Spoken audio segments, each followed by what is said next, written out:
Hola chicos, bienvenidos a la lección número 8 de la clase de menores titulada Un hombre con un corazón de piedra. Pedro pregunta cuántas veces debemos perdonar. Nuestra cronología bíblica la encontramos en el Nuevo Testamento, los Evangelios, Mateo capítulo 18 versículos 21 al 35. Nuestro versículo para memorizar: porque tú, Señor, eres bueno y perdonas, eres todo amor con los que te invocan. Salmo 86 versículo 5. Nuestra enseñanza principal: el perdón de Dios no tiene límites. ¿Alguna vez te has preguntado qué significa perdonar y cuánto tienes que perdonar a los demás cada día? Los discípulos se hacían estas preguntas, que Jesús respondió por medio de una parábola. Un rey muy rico y poderoso comenzó a exigir a sus deudores que le pagaran todas las deudas que tenían con él. Fue así como descubrió que uno de sus funcionarios le debía muchos millones. De hecho, le debía tanto dinero que nunca en toda su vida podría pagar su deuda con el rey. Como aquel funcionario no tenía con qué pagar, el rey ordenó que lo vendieran como esclavo, junto con su esposa, sus hijos y todo lo que tenía, para que quedara pagada la deuda.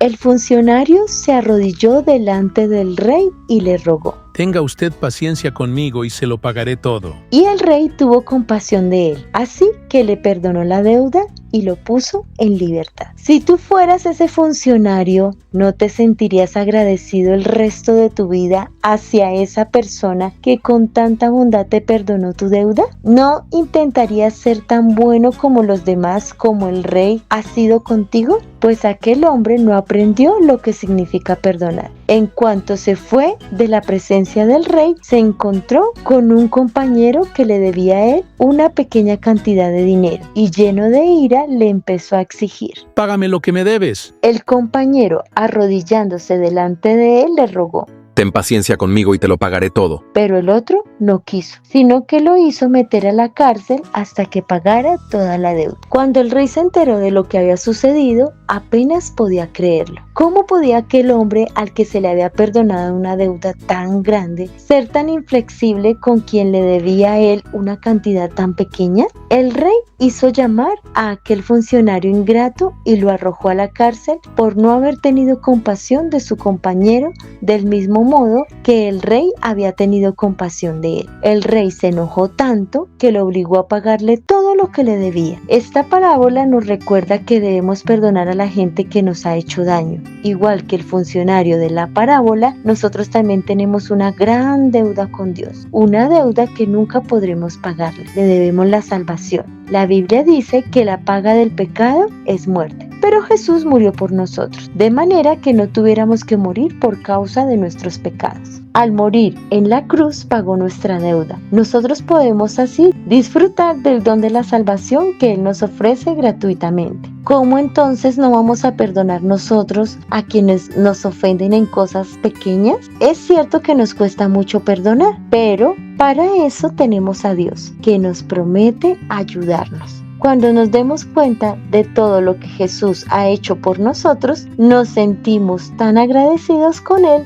que queremos pasar esa bendición a los demás para que también la disfruten. Pedro, uno de los discípulos, le había preguntado a Jesús: ¿cuántas veces deberé perdonar a mi hermano si me hace algo malo? ¿Hasta 7? La respuesta de Jesús no tenía nada que ver con un número, sino con el hecho de que debemos perdonar siempre. Debemos ir a la persona que nos ofendió, hablar con ella sobre el problema y perdonarla, así como Dios nos perdona a nosotros nuestros pecados. Cuando perdonamos a los demás, nos sentimos verdaderamente libres. Aceptemos hoy este reto. Sean buenos y compasivos unos con otros y perdónense mutuamente como Dios los perdonó a ustedes en Cristo. La doctrina clave para entender la lección es la creencia fundamental número 7, la naturaleza del hombre. Cuando nuestros primeros padres desobedecieron a Dios, dejaron de depender de Él y perdieron la naturaleza que tenían. Todos sus descendientes compartimos la naturaleza caída, consecuencia de aquel pecado. Nacemos con tendencia al mal, pero en Cristo Dios estaba reconciliando consigo al mundo. Mediante su Espíritu Santo, restaura en nosotros la imagen del Creador. La cita de Elena G. de White para reforzar la lección la encontramos en El deseado de todas las gentes, capítulo 1, página 16. Al tomar nuestra naturaleza, el Salvador se vinculó con la humanidad por un vínculo que no se ha de romper. La próxima semana veremos la lección número 9, titulada Una fiesta inolvidable. María unge a Jesús. Espero que les haya gustado la lección. Nos vemos la próxima clase. Chao, chicos.